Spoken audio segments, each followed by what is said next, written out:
کرتا ہوں، اگر اجازت دیجئے تو میں آپ کو چل کر پہنچاؤں مسجد۔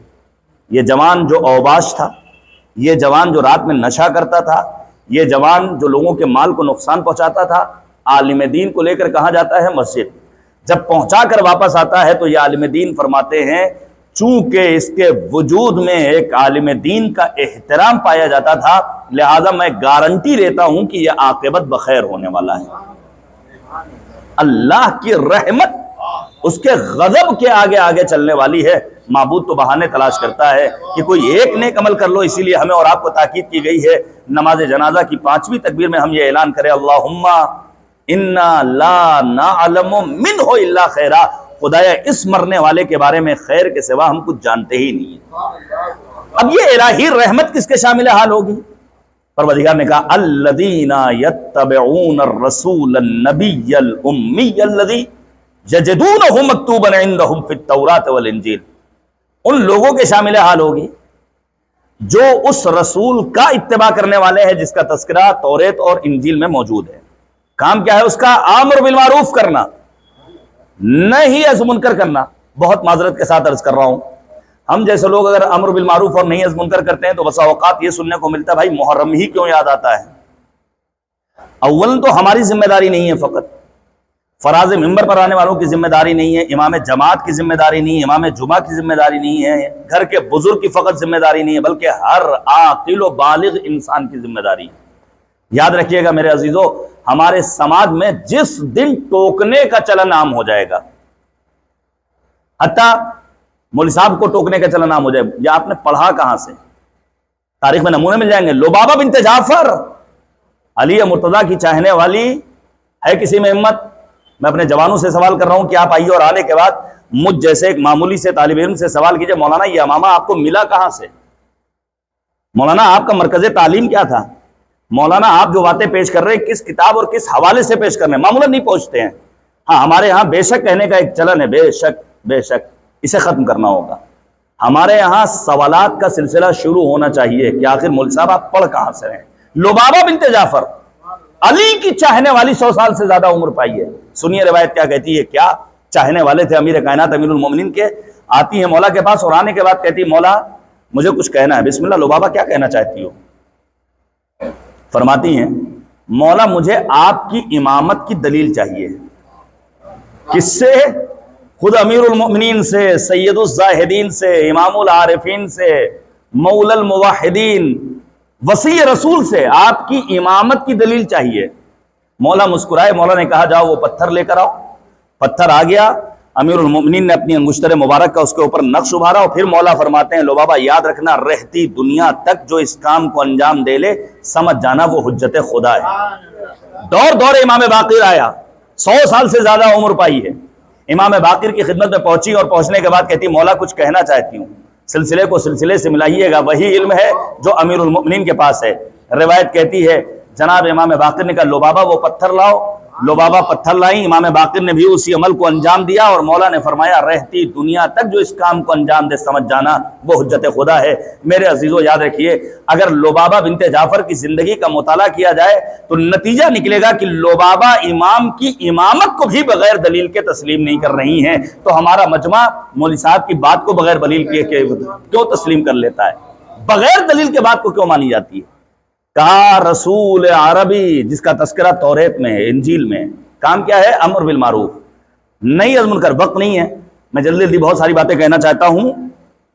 مائیکل کاک انگلش دانشور ہے، امریکہ کا رہنے والا ہے۔ شکاگو ریلوے اسٹیشن پر کیا دیکھا؟ ایک خاتون کے اوپر حملہ ہوا، اس کا پرس چھینا گیا، خاتون زخمی ہوئی، لوگ آ رہے ہیں جا رہے ہیں، بالکل اسی طرح جیسے ہمارے یہاں لنچنگ اگر ہوتی ہے، کسی کا ایکسیڈنٹ ہو جائے، کوئی حادثہ پیش آ جائے تو موبائل پہلے نکال لیتے ہیں، ویڈیو پہلے بناتے ہیں، مدد کے لیے بعد میں دوڑتے ہیں۔ اب مائیکل کاک کو حیرت ہوئی کہ آخر دنیا انسانیت آگے بڑھ رہی، کوئی ایک نہیں جو اس جوان خاتون کا دفاع کرے۔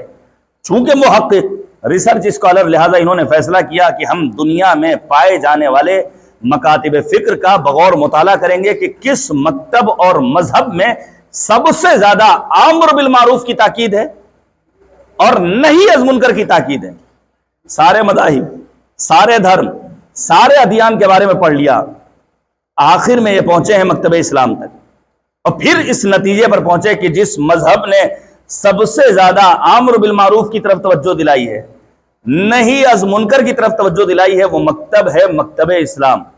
کتاب لکھی، وہ کتاب کہاں سے شائع ہوئی؟ حرم امام رضا غریب، غریب طوس، معین الضعفاء، غریب الغرباء، عالم آل محمد یعنی شہر مقدس قم سے۔ تو ہمارے ہاں امر بالمعروف اور نہیں از منکر کا جذبہ پایا جانا چاہیے۔ پھر کون رسول؟ جس کا کام ہے جائز چیزوں کو، اچھی چیزوں کو لوگوں کے لیے حلال بنا کر پیش کرنا، اور بری چیزوں کو لوگوں کے لیے حرام بنا کر پیش کرنا۔ اور پھر پیغمبر کا کام کیا ہے؟ غلامی کی زنجیروں میں جکڑی ہوئی انسانیت کو نجات عطا کرنا۔ میں تذکرہ کرنا چاہتا ہوں ایک ایسی ذات کا کہ جس کے ہاتھوں میں ہتکڑیاں، جس کے پیروں میں بیڑیاں، جس کے گلے میں طوق خاردار، جس کے کمر میں لنگر، طوق و سلاسل کا اسیر، ہمارا چوتھا امام سید الساجدین زین العابدین علی بن الحسین علیہ السلام۔ آج آزادی کا تصور کچھ اور ہے۔ ہمارے ہاں آزادی کا تصور یہ ہے کہ ایک خاتون نیم برہنہ سڑک پر نظر آ جائے، کسی مال میں نظر آ جائے، یہ اس کی آزادی کا تقاضا ہے۔ پڑھیں جا کر ہمارے جوان انگلش دانشور راسل اور ہیکل کے نظریے کو۔ انہوں نے کہا آزادی کا تقاضا یہ ہے کہ جو چاہے وہ اسے مل جائے۔ کسی کو دولت چاہیے، پیسہ بھرا ہونا چاہیے، پیسہ 1 نمبر ہے 2 نمبر ہے، جائز ہے ناجائز ہے، اس سے بحث نہیں ہے، دولت ہونی چاہیے۔ پھر راسل اور ہیکل کہتے ہیں کہ اگر کسی انسان کو عالیشان بنگلہ چاہیے تو مکان ہونا چاہیے، یہ مکان کیسا ہے اس سے بحث نہیں ہے۔ حد یہ ہے، یہ اتنا تجاوز کرتے ہیں کہ فرماتے ہیں اگر کوئی انسان آزادی چاہتا ہے تو اس کی آزادی کا تقاضا یہ ہے کہ اگر وہ خودکشی کرنا چاہے تو اسے اجازت دی جائے کہ وہ کودے، اپنی جان دے دے۔ کیا پیغمبر، اہل بیت، انبیاء، رسول اس قسم کی آزادی کے لیے آئے تھے؟ وہ آزادی تھی کیا؟ کون رسل اور ہیکل کے نظریے کو کنڈم کرے گا؟ یقیناً وہی جس نے باب مدینۃ العلم سے خوشہ چینی کی۔ استاد بزرگوار،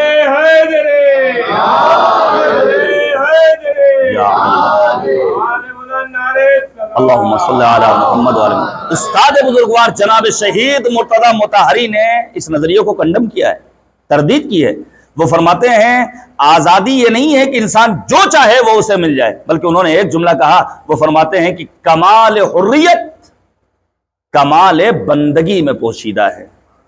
جو جتنا بڑا عابد ہوگا وہ اتنا بڑا آزاد انسان ہوگا۔ اب سمجھ میں آیا کہ امام سید سجاد کو امام حریت قرار پائے، اور پھر شاعر کو کہنا پڑا۔ میں شعراء کی توجہ چاہتا ہوں، حوزہ علمیہ قم کے صاحب علم شاعر کا کلام پیش کر رہا ہوں کہ ظلم کی ترویج ہوتی ہے بنام حریت، اس طرح پامال ہوتا ہے نظام حریت۔ آج ہم دیں گے زمانے کو پیام حریت، ہم ہی یہ بتلائیں گے کیا ہے مقام حریت۔ حق فقط عابد کو ہے تھامے لجام حریت، یہ وہ قیدی ہے جو کرتا ہے کلام حریت۔ حق کلی بیڑی سے جس کے خوف کھائے ظلم و جور، زیب اس قیدی کو دیتا ہے کلام حریت۔ آبلوں کے آب سے عابد نے کی آتش میں ہار، ورنہ جل کر راکھ ہو جاتے خیام حریت۔ مر گئی تھی حریت، سجاد نے زندہ کیا، سید سجاد کو کہیے امام حریت۔ امام سید سجاد ہتکڑی بیڑی کے باوجود جو انداز خطاب ہے، جو شعلہ بیانی ہے، خطبات آپ سنتے رہتے ہیں، آپ پڑھیے امام سجاد کی زندگی کو۔ میں سر دست صرف ایک حدیث پیش کروں گا، بات کو تمام کر دوں گا۔ دیکھیے ہمارے ہاں کتاب پائی جاتی ہے صفات الشیعہ کے نام سے۔ اچھا میں گزارش کروں گا بالخصوص ہمارے جوان برادران، ہے ابھی گنجائش؟ یا علی، تھوڑا سا یا علی، اللہم صلی علی محمد وعلی محمد وعجل فرج۔ اگر آپ ذرا تھوڑا سا آگے آ جائیں، میں شکر گزار ہوں گا۔ ایک صلوات بھیجیے گا پر محمد وعلی محمد۔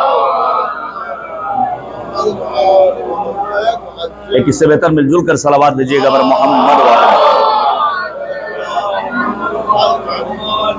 صرف ایک حدیث ہمارے ہاں صفات الشیعہ کے عنوان سے کتاب ہے، اور ائمہ معصومین نے جو ایک شیعہ، ایک مومن کے صفات بیان کیے ہیں۔ بعض احادیث میں ایک مومن کے 300 صفات، 350 صفات۔ تو بھائی 300 ساڑھے 300 صفات آج کے دور میں پیدا کرنا بڑا دشوار کام ہے۔ جس حدیث کو پیش کرنے جا رہا ہوں یہ حدیث ہمارے چوتھے امام کی، جس میں امام نے فرمایا علامات المؤمن خمس، ایک مومن کی 5 علامتیں ہیں۔ پروردگار انشاءاللہ ان 5 علامتوں کو ہمارے وجود میں پیدا کر دے، میں یہیں پر بات کو ختم کر دوں گا۔ پہلی علامت امام فرماتے ہیں الورع فی الخلوہ، گوشے تنہائی میں انسان اپنے آپ کو پاکیزہ کردار بنا لے۔ دیکھیے یہاں بیٹھ کر کے انسان گناہ نہیں کرے گا، کمال یہ ہے کہ اپنے بیڈ روم میں ایک جوان 4G اور 5G کے دور میں اس موبائل کے ذریعے اپنے آپ کو گناہ سے محفوظ رکھے۔ آپ توجہ کیجئے گا، ایک واقعہ پیش کروں۔ بسا اوقات ہم یہ سوچتے ہیں کون دیکھ رہا ہے، آنے والا امام معصوم سے کہتا ہے مولا میں بڑا شہوت کا اسیر انسان ہوں، بڑا گنہگار ہوں۔ مولا نے کہا یہ بتاؤ کیا کسی کمسن بچے کی نگاہوں کے سامنے گناہ کرو گے؟ وہ کہتا نہیں مولا، مجھے شرم محسوس ہوگی۔ امام فرماتے ہیں کیا تم پروردگار عالم کو معاذ اللہ ایک کمسن بچے سے بھی کمتر سمجھتے ہو؟ ایک جوان رات کی تاریکی میں، توجہ کیجئے گا، رات کی تاریکی میں خاتون کے پیچھے دوڑ رہا ہے، کس لیے؟ برا کام کرنا چاہتا ہے، لیکن خاتون حیا و عفت و حجاب کا پیکر، سیرت فاطمی کو عملی جامہ پہنانے والی، فوراً کہتی جوان ہوش کے ناخون لے، کیا کرنا چاہ رہا ہے، کوئی دیکھ لے گا تو؟ وہ جوان کہتا ہے واللہ لا یرانا الا الکواکب، خدا کی قسم ہمیں ستاروں کے سوا کوئی اور نہیں دیکھ رہا ہے۔ وہ خاتون کیا جواب دیتی ہے؟ ذرا عقل سے کام لے، اگر ستارے دیکھنے کی صلاحیت رکھتے ہیں تو خالق ستارگان کریم پروردگار بھی تو دیکھ رہا ہے۔ آپ جائیے ایران اسلامی اور اپنے شہر اور اپنے ملک کی دیواروں کو دیکھ لیجئے۔ میں نہیں کہتا کہ ہمارے ملک میں ساری آیات قرآن لکھ دی جائیں، میں نہیں کہتا حدیث معصومین لکھ دی جائیں، لیکن ہر مذہب اور مکتب فکر کے بزرگوں کے بہترین فرامین کو لکھا ہونا چاہیے۔ ہمارے یہاں شہر کی دیواروں پہ کیا لکھا ملے گا؟ وہ چیزیں جس سے بے حیائی، بے غیرتی، بے عفتی پروان چڑھتی ہے، لیکن اس کے برخلاف آپ اسلامی جمہوریہ ایران جائیے، آپ کو جگہ جگہ آیات قرآن، احادیث معصومین، امیر کائنات کے فرامین، امام خمینی اور دیگر مراجع اعظام کے جملے، انہی جملوں میں ایک جملہ جو بہت پسند آیا، عالم محضر خدا در محضر خدا معصیت نہ کنید، یہ دنیا خدا کی نگاہوں کے سامنے ہے، خدا کی نگاہوں کے سامنے اپنے آپ کو گناہوں میں مبتلا نہ کرو۔ تو پہلی علامت الورع فی الخلوہ، گوشے تنہائی میں اپنے آپ کو گناہوں سے محفوظ رکھنا ایک مومن کی علامت ہے۔ پھر فرمایا الحلم عند الغضب، ایک مومن کی علامت ہے کہ وہ غصے کے ہنگام حلم و بردباری سے کام لے۔ میں آپ سے سوال کرنا چاہتا ہوں، بسا اوقات بعض افراد کے بارے میں سننے کو ملتا ہے مول صاحب بڑے شریف آدمی ہیں، آج تک کبھی غصہ کرتے ہوئے ان کو دیکھا ہی نہیں، شریف ہیں بالکل لیکن مریض ہیں۔ وہ انسان جس کے اندر مرض کا مادہ نہ پایا جائے وہ نفسیاتی مریض ہے، اسے جانا چاہیے ڈاکٹر کے پاس۔ یاد رکھیے گا میرے عزیزوں، ٹھیک ہے معصوم نے فرمایا الغضب من النار، غصہ آگ ہے۔ کون سا غصہ آگ ہے؟ جو بے تکا غصہ ہو، جہاں شوہر اپنی زوجہ کو بلا سبب ڈانٹے، جہاں باپ اپنی اولاد کو بلا سبب ٹوکے، جہاں ایک پڑوسی دوسرے پڑوسی کے اوپر بلا سبب غصہ کرے، یہ غصہ آگ ہے۔ لیکن بعض وہ مقامات جہاں غصہ کرنا واجب ہے اس کو بھی ہمیں اور آپ کو معلوم ہونا چاہیے۔ مثلا جہاں مقدسات دین کی توہین ہو رہی ہو وہاں غصہ برملا کیا جانا چاہیے۔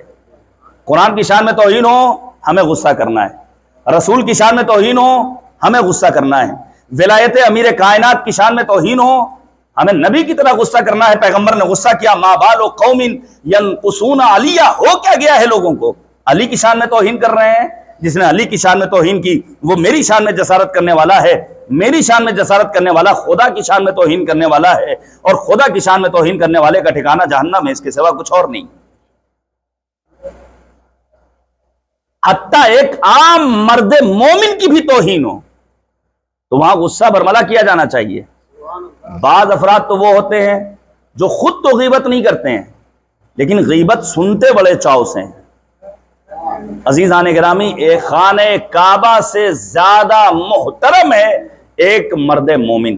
ہمیں اور آپ کو سمجھنا چاہیے کہ ہمارے دین کا ہم سے مطالبہ کیا ہے۔ پہلی وہ جگہ جہاں غصہ کرنا ہے وہ کون سی جگہ ہے؟ جہاں مقدسات دین کی توہین ہو رہی ہے۔ میں پیش کروں مثال کے طور پر، یہ درگاہ ہے، ہمارے میسب بھائی نے بڑا اچھا کام کیا ہے، پروردگار ان کے توفیقات خیر میں اضافہ کرے۔ اور ہم سب کو اس قسم کے کام انجام دینے والوں کے شانہ بشانہ کھڑے رہنے کی توفیق عنایت فرمائے، خلوص نیت سے کام کرنے کی توفیق عطا کرے۔ لیکن میرا سوال ہے، یہ اتنے سارے جو امام باڑے ہیں، روضہ اطہر ہیں، بہرحال یہاں پر تھوڑا سا لیڈیز اور جینٹس کا معاملہ صحیح ہونا چاہیے نہیں؟ آپ توجہ کیجئے گا، ماہ سفر ہے، ماہ سفر زیارت ابو عبداللہ الحسین ہے، یاد رکھیے گا میرے عزیزوں، ان مقدس بارگاہوں میں آنے کے اپنے آداب ہیں۔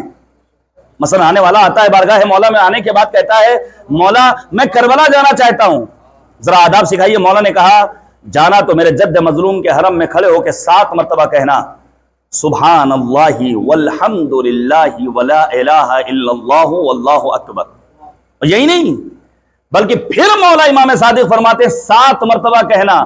ہمارے یہاں معمولاً کیا نعرہ لگایا جاتا ہے؟ لبیک یا حسین، لگنا چاہیے، جوش، جذبہ، ولولہ۔ اور پھر سید مقاومت جناب سید حسن نصر اللہ نے جو ان کلمات کی توضیح و تشریح بیان کی، قابل غور ہے۔ لیکن امام صادق فرماتے ہیں جب میرے جد مظلوم کے حرم میں جانا تو 7 مرتبہ کہنا لبیک یا داعی اللہ۔ کیا مطلب؟ اے خدا کی جانب دعوت دینے والے حسین، ہم حاضر خدمت ہیں۔ اب آپ پڑھیے گا زیارات کو، الاللہ تدعون، معصومین کا کام کیا ہے؟ اللہ کی طرف دعوت دینا۔ تو آداب زیارت کو ہمیں اپنے زائرین تک پہنچانا چاہیے۔ آپ توجہ کیجئے گا، ایک مرجع تقلید کے بارے میں پڑھ رہا تھا، وہ اپنی فیملی کے ہمراہ جا رہے ہیں کربلا، اصفہان سے نکلے ہیں، بارڈر پر سیکورٹی فورس نے روکا، کہا جتنی خواتین ہیں ان کی تفتیش ہوگی۔ کاروان میں موجود تمام خواتین نے مرد اہلکاروں سے تفتیش کروائی، لیکن ان مرجع تقلید نے صراحت کے ساتھ اعلان کیا کہ جب تک کوئی خاتون آفیسر نہیں آ جاتی ہے میری زوجہ تفتیش کے مرحلے کو طے نہیں کرے گی۔ توجہ کیجئے گا میرے عزیزو، آداب زیارت کیا ہے۔ 3 دنوں تک انتظار کیا، لیکن جب کوئی خاتون اہلکار نہیں آتی ہے، یہ تیسرے دن واپس چلے گئے، زیارت اربعین کر کے، زیارت کربلا کر کے جب قافلہ واپس آیا تو خواتین آتی ہیں ان فقیہ کے پاس، اور آنے کے بعد کہتی ہیں حضرت آغا جو سفر زیارت کا ثواب ہے وہ ہم آپ کو دیتے ہیں، کاش میرا جملہ آپ تک پہنچ جائے، دعاؤں سے نوازیے گا، جو سفر زیارت کا ثواب ہے وہ ہم آپ کے سپرد کرتے ہیں، اور نہ جانے کا ثواب جو آپ نے کمایا ہے وہ آپ ہمارے سپرد کر دیجئے۔ آداب زیارت کا خیال کیا فرمایا؟ دوسری علامت الحلم عند الغضب، غصے کے ہنگام صبر، بردباری، تحمل۔ پہلا وہ موقع جہاں مقدسات دین کی توہین ہو، دوسرا وہ موقع جہاں ہمیں غصہ برملا کرنا ہے، جہاں دینی اداروں میں مالی خرد برد ہو۔ وہ دینی ادارے اوقاف بھی ہو سکتے ہیں، وہ مدارس دینیہ بھی ہو سکتے ہیں، وہ ماتمی انجمنیں بھی ہو سکتی ہیں، وہ مسجد کی انتظامیہ بھی ہو سکتی ہے، وہ کسی امام بارگاہ کی انتظامیہ بھی ہو سکتی ہے۔ ہم کیوں نہیں پوچھتے ہیں؟ اب میں آپ کے سامنے اگر یہ باتیں پیش کروں، فرض کیجئے ہم یہ کہتے ہیں ہمارے سماج کی اصلاح ہونی چاہیے، تو کیا سماج کسی شہر کے بامودر کا نام ہے؟ اونچی اونچی عمارتوں کا نام ہے؟ نہیں، فرد سے افراد بنتے ہیں، افراد سے گھر بنتا ہے، گھر سے گھرانہ بنتا ہے، گھرانے سے معاشرہ بنتا ہے۔ آپ یقین رکھیے میرے عزیزو، ہم نے اپنے جوانوں کو روکا تو دیکھو خبردار گانا مت سننا، خبردار فلاں جگہ سوئمنگ پول میں مت جانا۔ کیوں؟ وہاں نامحرم بھی آتے ہیں، بعض خواتین مناسب لباس پہن کر نہیں آتی، تمہارا ایمان، تمہارا اعتقاد خطرے میں پڑ جائے گا، اخلاقی مشکلات پیدا ہو جائیں گی۔ لیکن میرا سوال یہ ہے، ہم نے اپنے ان جوانوں کے لیے الٹرنیٹ کوئی شے پیش کی؟ کیا ہم نے کوئی نعم البدل دیا؟ آنے والا بارگاہ مولا میں آتا، مولا نے تعزیر جاری کی ہے، پھر مولا نے سوال کیا یہ بتاؤ تم نے شادی کی؟ وہ کہتا نہیں۔ مولا کائنات امیر المؤمنین فرماتے ہیں بیت المال سے اس کی شادی کا انتظام کیا جائے، یعنی صرف اور صرف ہمیں سماج کی برائیوں کو بیان نہیں کرنا ہے، بلکہ ہمیں ان برائیوں کے خاتمے کے لیے عملی اقدام بھی کرنا ہے۔ دوسری وہ جگہ جہاں ہمیں غصہ کرنا ہے وہ کون سی جگہ ہے؟ جہاں دینی اداروں میں خرد برد پائی جائے، مالی خرد برد، پوچھنے کا حق ہے، ہمیں رائٹ ہے، یہ ہمیں، ورنہ کل عند اللہ ہم مسئول ہوں گے۔ تیسری وہ جگہ جہاں ہمیں غصہ برملا کرنا ہے، جہاں دین کے نام پر، کربلا کے نام پر، عزا کے نام پر، ولایت کے نام پر خود ساختہ دین کی تصویر کو پیش کیا جا رہا ہو۔ اذا ظہرت البدع فی امتی فلیظہر العالم علم ومن لم یفعل ذلک فعلیہ لعنۃ اللہ۔ جب بدعتیں سر چل کر بولنے لگیں تو عالم کی ذمہ داری ہے کہ عوام کو آگاہ کرے، اور اگر کوئی عالم ایسا نہیں کرتا ہے، مصلحت کا شکار ہو کر کے خاموشی اختیار کرتا ہے، تو پیغمبر فرماتے ہیں ایسے عالم پر اللہ کی لعنت ہو۔ تو ایک علامت کیا ہے؟ الورع فی الخلوہ. دوسری علامت الحلم عند الغضب، بے تکا غصہ نہیں کرنا ہے، صحیح والا غصہ کرنا ہے، ضرورت کے تحت غصہ کرنا ہے. پھر فرمایا الصبر عند المصیبہ، مصیبت کے ہنگام صبر کرنا.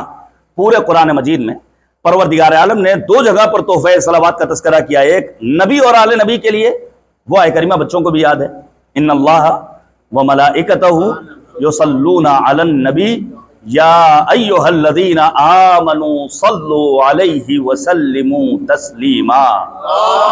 اللہم صلی علی محمد وعلی. اور دوسری وہ جگہ جہاں پر یا علی اللہم صلی علی محمد وعلی محمد وعجل فرجہ. دوسری وہ جگہ جہاں پر مالک نے تحفہ صلوات و سلام کا تذکرہ کیا ہے، وہ کون سی جگہ ہے؟ جہاں بندگان خدا مصیبتوں کے ہنگام صبر کرتے ہیں. اولئک علیہم صلوات من ربہم ورحمہ، ان کے لیے اللہ کی جانب سے تحفہ درود بھی ہے، تحفہ صلوات بھی ہے، تحفہ سلام بھی ہے. اب سوچیے، ہمارے یہاں ایک جنازہ رکھا ہوتا ہے، واجب نمازیں چھوٹ جاتی ہیں. امام حسین نے کتنے جنازے اٹھائے ہیں صبح عاشور سے عصر عاشور تک. ہر جنازے کو خیمے تک لانے کے بعد امام علی مقام کے صبر کی کیفیت یہ ہے، فرماتے ہیں الہی رضیت برضائک، خدایا میں تیری مرضی پر راضی رہنے والا ہوں. اور یہی صبر ہم نے جناب زینب اولیاء مقام کے ہاں دیکھا ہے. اب یہ نیر مجیدی صاحب پڑھ رہے تھے ما رأیت الا جمیلا، جب زینب سے پوچھا گیا ہے کیسا پایا اللہ کے کام کو، فرماتی ہیں ما رأیت الا جمیلا، سوائے زیبائی کے کچھ اور نظر ہی نہیں آیا. تو مصیبتوں کے ہنگام صبر. ایک علامت اور ہے، وہ ہے الصدق عند الخوف، خوف کے ہنگام سچ بولنے کا جذبہ. یہ بڑا مرحلہ ہے، یہ بڑا سخت کام ہے. تاریخ میں الا ماشاء اللہ نمونے مل جائیں گے. میں صرف ایک ذات کا تذکرہ کرنا چاہتا ہوں، نام ہے آمنہ بنت شریح، علی کی چاہنے والی. کیا کمال کی ذات ہے جناب آمنہ بنت شریح کی. کام کیا ہے؟ کوفے کی خواتین کو یکجا کرنا، امیر المؤمنین کے فضائل کو بیان کرنا. سوچیے امیر شام معاویہ جس نے 70,000 ممبروں سے امیر کائنات امیر المؤمنین پر سب و شتم کا سلسلہ شروع کر رکھا تھا. پڑھیے آپ تاریخ کو، معاویہ کے جرائم کو پڑھیے. اہل سنت مورخین نے لکھا ہے، بصر ابن ارطاد کو بھیجا ہے یمن کی سرزمین پر، جو بھی علی کا نام لیتا ہوا نظر آئے مار ڈالنا. 2 سے 3 ہزار افراد تک کا تذکرہ. امیر المؤمنین نے بصر ابن ارطاد کے لیے بد دعا کی ہے، خدایا عقل کو زائل کر دے. حتیٰ مسجد سے باہر نکلا، کسی نے متوجہ کیا کہ آج علی پر لعنت رہ گئی ہے. جس جگہ کھڑا ہوا تھا اسی جگہ پر مسجد بنانے کا حکم دیا. اس مسجد کا نام کیا قرار پایا؟ مسجد سب علی. لیکن جانے قربان، کیا عظیم مولا ہے ہمارا، جس علی کو 70,000 ممبروں سے گالیاں دی گئیں، آج قریہ قریہ بستی بستی اس کی ولایت کا تذکرہ ملتا ہے. گالیاں دینے والے تاریخ میں نظر نہیں آتے ہیں. علی کے فضائل بیان کرتی تھی. کیا لکھا ہے علماء نے؟ امیر شام معاویہ نے شام میں طلب کیا، قید خانے میں ڈال دیا. معاملہ یہیں پر ختم نہیں ہو گیا، بلکہ ان کے شوہر عامر ابن حمق، آپ پڑھیے سن 58 میں امام حسین نے معاویہ کی آنکھوں میں آنکھیں ڈال کر کہا تھا، یہ بتا کیا تو نے ہی عمرو ابن حمق کو قتل نہیں کیا؟ کیا تو ہی حجر ابن عدی کا قاتل نہیں ہے؟ کیا تو ہی وہ نہیں ہے جس نے قرآن کو نیزے پر بلند کیا؟ عمرو ابن حمق کو بلایا ہے، بغیر کچھ پوچھے ہوئے سر و تن میں جدائی کی ہے، شوہر کے کٹے ہوئے سر کو آمنہ کی گود میں بھیجا ہے. آمنہ سو رہی ہیں، ہوش میں آئیں، اور جب بیدار ہوئی اپنے شوہر کے سر کو دیکھا، بے ہوش ہو گئی. روایت کہتی ہے الصدق عند الخوف ایک مومن کی علامت ہے. جب ہوش میں آئی ہیں تو زندان بان کو آواز دے کر کہتی، جا کر کے اپنے امیر معاویہ سے کہہ دینا وہ ان حرکتوں کے ذریعے ہمیں علی کے دروازے سے دور نہیں کر سکتے. تنا یہی نہیں، ابن تیفور نے بلاغات النساء میں مفصل گفتگو لکھی ہے، جو معاویہ اور جناب آمنہ بنت شریح، جو معاویہ کے کارندوں اور آمنہ بنت شریح کے درمیان رد و بدل ہوئی ہے. پھر معاویہ کہتا ہم تمہیں آزاد کرنا چاہتے ہیں. جانے قربان، آمنہ کہتی تم کیا آزاد کرو گے؟ ہمارے کریم مالک نے ہمیں آزاد پیدا کیا تھا. تم جیسے اسیر ہوا و ہوس لوگوں نے اپنا اسیر ظلم بنانا چاہا ہے، ہم تو خود آزاد لوگ ہیں. پھر اس نے تیسرا راستہ اختیار کیا، جو آج بھی اختیار کیا جا رہا ہے. منہ کسی کا سل دیجئے. کس طرح؟ گفٹ بھیج کر کے، پیسہ بھیج کر کے، تحفہ بھیج کر کے. بڑا آسان ہو گیا. منی پور میں اتنا بڑا حادثہ ہو گیا، شہر اعظم لکھنؤ کی کتنی مجالس میں تذکرہ ہوا، کتنے علماء، خطبہ، ذاکرین، واعظین، شعراء نے اشعار کہے، مجھے بتایا جائے کتنے لوگوں نے؟ چنندہ چند افراد نے. یہ کیوں نہیں آخر مذمت کی جا رہی؟ پورا واقعہ کربلا اتنا عظیم واقعہ کربلا ہے کہ ایک مسیحی رائٹر کہتا ہے ہمارا سلام ہو مظلوم کربلا حسین ابن علی پر، جس نے اپنی شہادت کے ذریعے دنیا کی مظلوم قوموں کو ظالموں کی آنکھوں میں آنکھیں ڈال کر گفتگو کرنے کا ہنر سکھا دیا ہے. اگر آج ہم نہیں بولے تو بزدلی کا کارخانہ مزید آگے بڑھ جائے گا. یہ وہی دور ہے جو فرعون کا دور تھا. اتنا تو بولنا چاہیے جتنا ہمارا آئین ہمیں اجازت دے رہا ہے، جتنا ہمارا سویدھان ہمیں اجازت دے رہا ہے، لیکن نہیں بولا جاتا ہے. پیسہ بھیج دیا. آمنہ بنت شرید مسکراتی ہیں اور فرماتی ہیں کہ مجھے ہنسی آتی ہے معاویہ کی حماقت پر، جو امیر کائنات امیر المؤمنین کے در سے دور کرنے کے لیے کبھی قید خانے میں ڈالتا ہے، کبھی میرے شوہر کے سروتن میں جدائی کرتا ہے، کبھی میرے پاس سونے چاندی کے سکے بھیجتا ہے. وہ یاد رکھے ان حرکتوں کے ذریعے وہ مجھے امیر المؤمنین کے در سے دور نہیں کر سکتا ہے. یہ ہے الصدق عند الخوف کی ایک علامت. عزیزان گرامی، تاریخ میں بے شمار نمونے آپ کو مل جائیں گے جہاں اہل بیت کے چاہنے والوں نے اپنی جانیں دی ہیں. کس لیے؟ تاکہ دین کا نام باقی رہے، تاکہ مکتب کی پاسبانی کی جا سکے، تاکہ حقیقت میں دین کا پیغام رہ سکے. میں گزارش کروں گا امام سجاد کی زندگی کو پڑھیے گا. آپ سوچئے امام سجاد نے کس سخت دور میں زندگی بسر کی ہے. گھر اجڑ چکا ہے. ہمارے ہاں بسا اوقات مومنین کی طرف سے فرمائش ہوتی ہے مول صاحب مصائب طولانی کر دیجئے گا. انصاف سے بتائیے مول صاحب کتنی طولانی مصائب پڑھیں گے؟ 5 منٹ، 10 منٹ، 15 منٹ، 20 منٹ. اس کے بعد آنسو خشک ہو جاتے ہیں، انسان کی کمر ٹوٹنے لگتی ہے. لیکن ہائے مظلومیت امام سجاد، کربلا کی بقا کے لیے 35 برس امام سجاد نے مسلسل آنسو بہائے. کھانا آتا تھا، امام سجاد مرثیہ پڑھتے تھے، قتل ابن رسول اللہ جائع، فرزند رسول کو بھوکا مارا گیا. پانی آتا تھا، مولا مرثیہ پڑھتے تھے، قتل ابن رسول اللہ عطشانا، نواز رسول کو پیاسا مارا گیا. امام سجاد کے کارناموں کو آپ پڑھیے گا. انہی کارناموں میں ایک کارنامہ ہے امام سجاد کا غلاموں کو خریدنا، ان کی تربیت کرنا، انہیں آزاد کر دینا. میں ایک نمونہ پیش کروں کہ کتنی حسین تربیت کی ہے امام سجاد نے. مثلا روایت کہتی ہے کہ راوی کا بیان ہے، مدینے میں قحط پڑا ہوا ہے، ہم مدینے کے باہر کھڑے ہیں، ایک حبشی غلام آتا ہے، پہاڑ کی چوٹی پر جا کر کے دست سوال کو بلند کرتا ہے، جھوم کر پانی برستا ہے. اس غلام کے پیچھے پیچھے ہم چلے. ہم نے کیا دیکھا؟ یہ غلام امام سجاد کے گھر میں داخل ہوا. ہم مولا کے پاس پہنچے، مولا امام سجاد سے عرض کی مولا مجھے آپ کا غلام چاہیے. امام سجاد نے غلاموں کے شعبے کے مسئول کو آواز دی، غلاموں کو حاضر کیا جائے. سارے غلام لائن سے کھڑے ہوئے ہیں. وہ بغور دیکھتا ہے، کہتا ہے مولا جس غلام کی درخواست کی ہے وہ غلام اس میں نظر نہیں آتا ہے. یاد رکھیے گا میرے عزیزوں، میرا ایک جملہ، کبھی بھی کسی کو اس کے حقیر شغل کے سبب حقیر نہیں سمجھنا ہے کہ دولت کے اعتبار سے کم ہے لہذا گری نگاہ سے دیکھا جائے، مالی اعتبار سے تنگدستی کا شکار ہے لہذا پریشان حال انسان کو گری نگاہ سے دیکھا جائے. مولا نے اپنے غلام کے شعبے کے مسئول سے کہا کیا کوئی غلام رہ گیا ہے؟ وہ مسئول کہتا ہے جی ہاں، وہ غلام رہ گیا ہے جس کا کام ہے گھوڑوں کے استبل کی صفائی کرنا. مولا تو معمولی شغل والا ہے. امام نے کہا نہیں، اسے بلایا جائے. جب گھوڑے کے استبل کی صفائی کرنے والا غلام آتا ہے، اب یہ آنے والا کہتا ہے مولا یہی غلام مجھے چاہیے تھا. اب سوچئے آپ، ایک معمولی شغل والے حبشی غلام کو اپنے دامان تربیت میں امام سجاد نے اتنا پروان چڑھایا کہ وہ مستجاب الدعوہ بن گیا. خدا کی بارگاہ میں دعا کرتا ہے تو پروردگار اس کی دعا کو قبول کر لیا کرتا ہے. اور پھر امام سجاد کے کارناموں میں ایک اہم کارنامہ ہے رسالت الحقوق. میں پھر عرض کر رہا ہوں، حالات اچھے نہیں ہیں. آپ جتنے دعوے کرنے ہو کر لیجئے، شادی شدہ زندگیوں میں اختلافات، معاملے کورٹ کچہری تھانے کوتوالی تک پہنچ رہے ہیں. جوان خاتون فون کر کے کہتی ہے مولانا این جوانی میں میرے شوہر نے مجھے اتنا مارا ہے کہ دیوار کا ٹیک لیے بغیر میں اٹھ نہیں پاتی. اگر رسالت الحقوق ہم اور آپ نہیں پڑھیں گے تو حقوق کی ادائیگی ممکن نہیں ہے. ہونا چاہیے ہمارے گھروں میں رسالت الحقوق. اور پھر امام سجاد کے عظیم کارناموں میں اہم ترین کارنامہ ہے کہ اگر ایک طالب علم بھی آ جاتا تھا تو امام اپنی جگہ سے اٹھ جایا کرتے تھے. ان باتوں کو بیان کیا جانا چاہیے. ابھی تو ہمارے مدرسے خالی ہیں. میں گزارش کروں گا آپ تمام مومنین لکھنؤ سے، جایا کیجئے مدرسوں میں، اپنے بچوں کو بھیجیے پڑھنے کے لیے، اور تنہا بھیجیے نہیں بلکہ یہ دقت کیجئے کہ آپ کا بچہ مدرسے کے حدود میں جائے تو اپنی بنیاد مضبوط کر کے نکلے.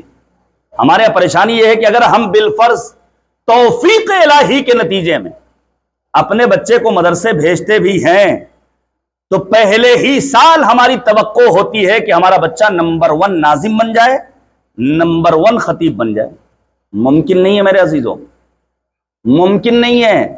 مدتوں درکار ہوتی ہے کہ ایک پتھر عقیق یمنی میں تبدیل ہو، برسوں درکار ہوتی ہے کہ نطفوں میں کوئی ایک نطفہ ویسے کرنی جیسے انسان کو لا کر کے دنیا کے سامنے پیش کرے. اسی طرح مدتوں درکار ہوتی ہے کہ کوئی ایک عمدہ شاعر وجود میں آئے، کوئی شیرین سخن خطیب معرض وجود میں آئے. مدرسوں میں جایا کیجئے کبھی کبھی، تاکہ مولوی صاحب کو بھی اندازہ رہے کہ ہماری قوم کے افراد سو نہیں رہے ہیں بلکہ جاگ رہے ہیں. پھر آپ کو اندازہ ہوگا میں متوجہ کر رہا ہوں. اگر آپ مدرسوں میں جانا شروع نہیں کریں گے تو آئندہ 15-20 برسوں کے بعد نکاح پڑھنے کے لیے مولوی صاحب نہیں ملیں گے. مدرسے خالی ہیں. بھائی میں آپ سے سوال کر رہا ہوں، ہماری اور آپ کی تعداد ہندوستان میں کتنی ہے؟ شیعہ پرسنل لا بورڈ کی بات مانی جائے تو 6 کروڑ. کم کر لیجئے آپ، 3 کروڑ تو ہم ہیں، 4 کروڑ تو ہیں. ان 4 کروڑ 3 کروڑ افراد کے لیے کتنے مولویوں کی ضرورت ہے؟ ہم کتنے مولوی ہیں؟ اور پھر مولوی صاحب کچھ کر دیں گے تو آپ کہیں گے لو مولانا ایسے مولانا ایسے. اور میں عرض کروں گا ہر پگڑی دھاری کو، امامہ سر پر رکھنے والے کو عالم مت سمجھ لیجئے گا، لباس کے دھوکے میں مت آئیے گا، ہر ٹوپی شیروانی والے کو عالم مت سمجھ جائیے گا. عالم کا سیدھا فارمولہ یہ ہے، اگر آپ کو سمجھنا ہے عالم ہے یا نہیں، یہ دیکھیے کہ بر وقت صحیح فیصلہ لینے کی صلاحیت ہے یا نہیں. اب آپ مرزا شیرازی سے شروع کیجئے، رہبر معظم انقلاب آیت اللہ العظمی خامنئی تک آئیے، آغائے خامنئی سے شروع کیجئے، آغائے سیستانی تک پہنچیے. داعشیوں نے اپنا سر غرور اٹھایا. ایک مرد مجاہد نجف کے ایک گوشے میں رہ کر عراقی جوانوں کو خطاب کر کے کہتا ہے، اٹھو عراقیو، کفن باندھ لو، کربلا کی حفاظت کا سامان فراہم کرو. جو کروڑوں جوک در جوک افراد کربلا معلّہ جا رہے ہیں، یہ کیوں؟ کیونکہ ایک فقیہ نے بر وقت صحیح فیصلہ لیا تھا. داعشیوں کو پیچھے ہٹنا پڑا، کربلا بقعہ نور بن گئی، اور پھر شاعر کو کہنا پڑا کہ کعبہ آ کر کربلا سے بندگی کی بھیک لے، اور مدینہ اس زمین سے روشنی کی بھیک لے، ہاتھ پھیلا کر نجف بھی زندگی کی بھیک لے، کہہ دو ہر پیاسے سے آ کر تشنگی کی بھیک لے. دامن حق میں جو اللہ و نبی کی بات ہے، سب حسین ابن علی کی دی ہوئی خیرات ہے. امام سجاد کے انہی کارناموں میں آخری کارنامہ جو میں بیان کرنا چاہتا ہوں وہ ہے صحیفہ مبارکہ سجادیہ، یعنی دعاؤں کے ضمن میں الہی معارف پیش کرنا. میں صرف سوال کر رہا ہوں، برا نہ مانیے گا. مثلا اول محرم سے آج سفر المظفر سن 1445 کی 4 تاریخ گزر گئی، یعنی ان گزشتہ 34 دنوں میں ہم میں سے کتنے لوگوں نے صحیفہ سجادیہ کی کتنی سطریں پڑھی ہیں؟ انصاف سے بتائیے. اتنا بڑا مجمع ہے یہاں سے لے کر سڑک تک، ہم میں سے کتنے لوگوں کے گھروں میں صحیفہ سجادیہ ہے؟ میں گزارش کروں گا ایک مرتبہ کم سے کم صحیفہ سجادیہ کی فہرست کو تو دیکھ لیجئے. 54 دعاؤں کی جو فہرست ہے، مرحوم جناب طیب کاظمی علی اللہ مقامہ نے کہا تھا، ایک ایسے دور میں جو دور تھا قیامت کا، ہر ایک سمت تھا ماحول خوف و دہشت کا، مذاق اڑتا تھا اسلام کی شریعت کا، تھا حملہ دین کے قوانین پر سیاست کا. امام وقت نے فکر رسا سے کام لیا، برائے حفظ شریعت دعا سے کام لیا. آج کی طرح امام خطبہ نہیں دے سکتے تھے. امام فرماتے ہیں بابا کی شہادت کے بعد جب میں واپس آیا ہوں تو مکے اور مدینے میں میرے چاہنے والوں کی تعداد 20 افراد تک بھی نہیں پہنچتی. اس دور میں امام سجاد نے جس چیز کو ذریعہ بنایا ہے نشر تعلیمات قرآن و اہل بیت کے لیے، وہ یہی دعا ہیں جو صحیفہ سجادیہ میں موجود ہے. پھر وہ کہتے ہیں ہر ایک حرف ہے بحر علوم کا موتی، ہے ظرف لفظ میں مخفی خزانہ علمی، ہر ایک سطر ہے زوبار جادے شری، ورق ورق پہ ہے مضمون نو کی جلوہ گری، صحیفہ ہے کہ سمندر ہے علم و حکمت کا، یہ شاہکار ہے سجاد کی امامت کا۔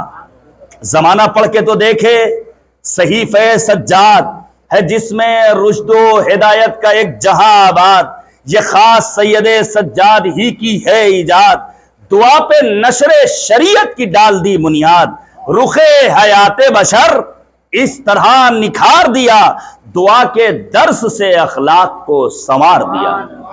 ہونا چاہیے ہمارے گھروں میں صحیفہ سجادیہ۔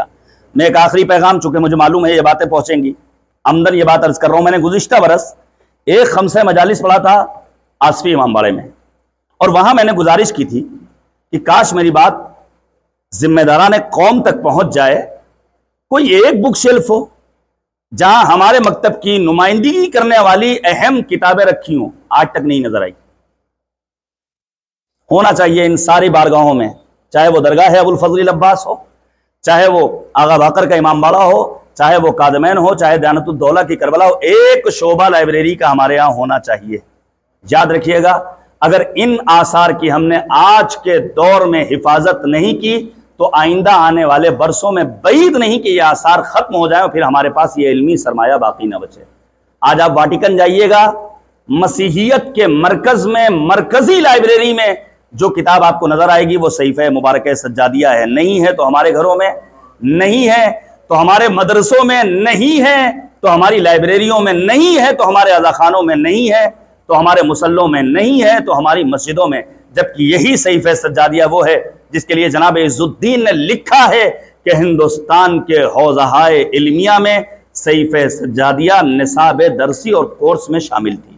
رب کریم کی بارگاہ میں دعا کرتے ہیں، خدایا ہمارے جاوید بھائی کو صحت و سلامتی عطا کر، ہم سب کے توفیقات خیر میں اضافہ فرما، اور ہمیں سرزمین عاشقان کربلا معلیٰ کی زیارت سے مشرف فرما۔ دعاؤں کی قبولیت کے لیے یہاں سے لے کر وہاں تک سب مل کر بآواز بلند نعرے صلوات، اللہم صلی علی محمد وآل محمد۔ بس اس سے زیادہ دامن وقت میں گنجائش نہیں ہے۔ دیکھیے، میں جب مصائب سے پہلے والے حصے کو پیش کرتا ہوں میرا کوئی مطالبہ نہیں ہوتا ہے، لیکن ہنگامِ مصائب دل یہ کرتا ہے کہ انسان اپنے آپ کو روانہ کربلا کر دے۔ چونکہ کربلا میں رونے پر پابندی تھی، یہاں رونے پر کوئی پابندی نہیں ہے۔ اور یہ بھی ایک موضوع زیر غور اور زیر بحث آنا چاہیے کہ آخر ہمارے یہاں گریہ کم کیوں ہو گیا ہے۔ آپ سوچئے، کیا رونے کے لیے اتنا کافی نہیں کہ ہم تصور کر لیں کہ ہمارے اس معمولی سے گھر میں ہم جیسے گنہگاروں کے پاس حسین کی پہلو شکستہ ماں فاطمہ ایک ایک عزادار کے سامنے آ رہی ہے، اپنے رومال کو پھیلا رہی ہے، لا میرے حسین کے عزادار اپنے آنسوؤں کا نذرانہ ہماری بارگاہ میں پیش کرتے ہیں۔ اجرکم علی اللہ، یہ بڑی عظیم نعمت ہے۔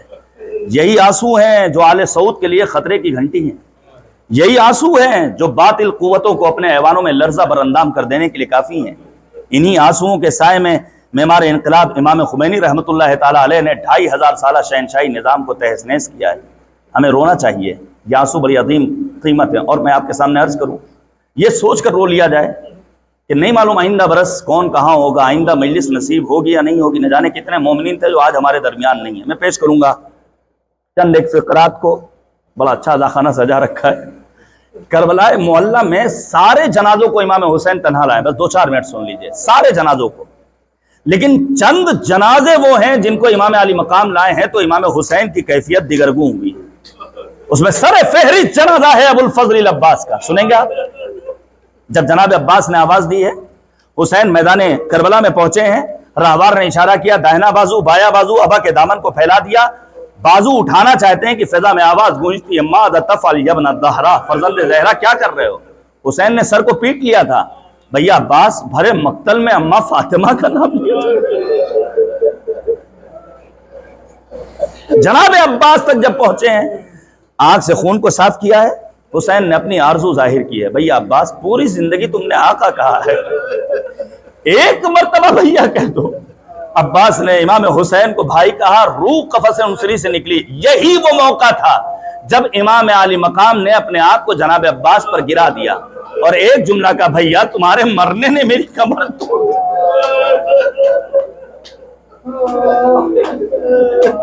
اجرکم علی اللہ، اجرکم۔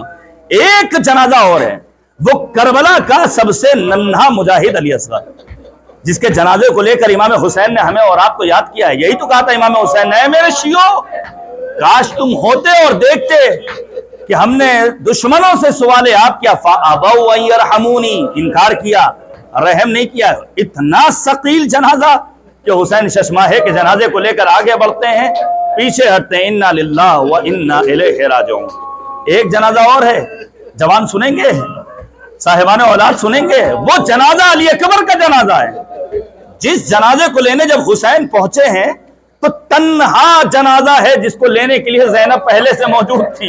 آواز دیتی ہے بھیا اے میرے ماجائے حسین، جوان کا جنازہ ہے، آپ سے نہ اٹھے گا. آنکھوں کی بینائی جا چکی ہے. ایک جنازہ اور ہے، وہ جنازہ ہے جناب قاسم کا جنازہ. گوشت کے ٹکڑوں کو جمع کیا ہے، گٹھری میں لا کر کے خطرے خیمہ پر رکھا ہے، بیویوں میں کوہرام مچا ہے. ساری بیویاں موجود ہیں، ام فروا نظر نہیں آتی. فروا کہاں ہے؟ پشت خیمہ پر مصلی عبادت بچھا کر سجدہ معبود میں سر نیاز کو جھکا دیا، خدایا میری اس قربانی کو قبول کر لے. یہ سارے جنازے حسین کی کیفیت دیگرگوں ہوئی. لیکن ہائے رے مظلومیت امام حسین. خود حسین کے جنازے کے بارے میں آپ نے کبھی غور کیا؟ حرملہ کیا کہتا ہے؟ میں نے تیر چلایا، سینہ حسین کو چیرتا ہوا، یہ تیر کمر حسین سے باہر نکلا ہے. یہی وہ موقع ہے جب حسین گھوڑے پہ ڈگمگائے ہیں. آیت اللہ مشکنی کہتے ہیں، حسین داہنے جھکتے ہیں، کہتے ہیں لا واللہ.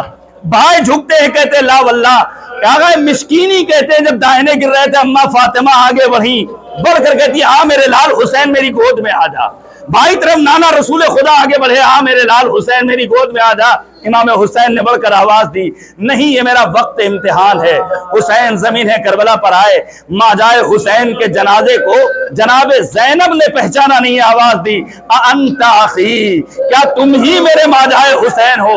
خاک و خون میں غلطہ دیکھ کر مدینے کا رخ کیا، آواز دی یا جدہ صلی علیک ملیک السماء وہذا حسین مرمل بالدماء. اے نانا، آپ پر تو ملائکہ سماوات نے نماز پڑھی.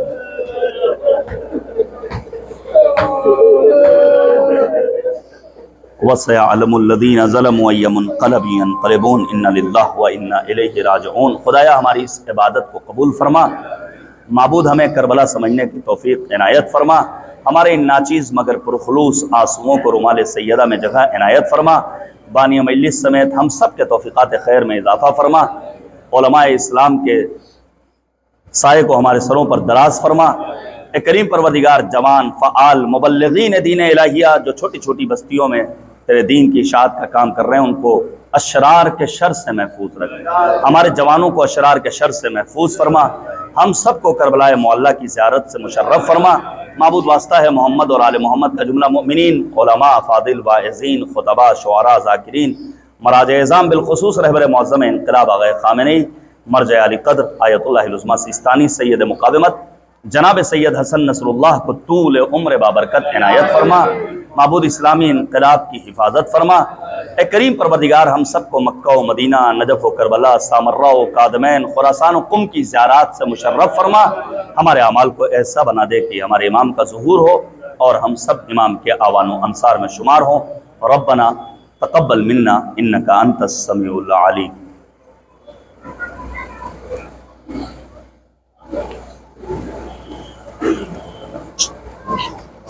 السلام علیکم.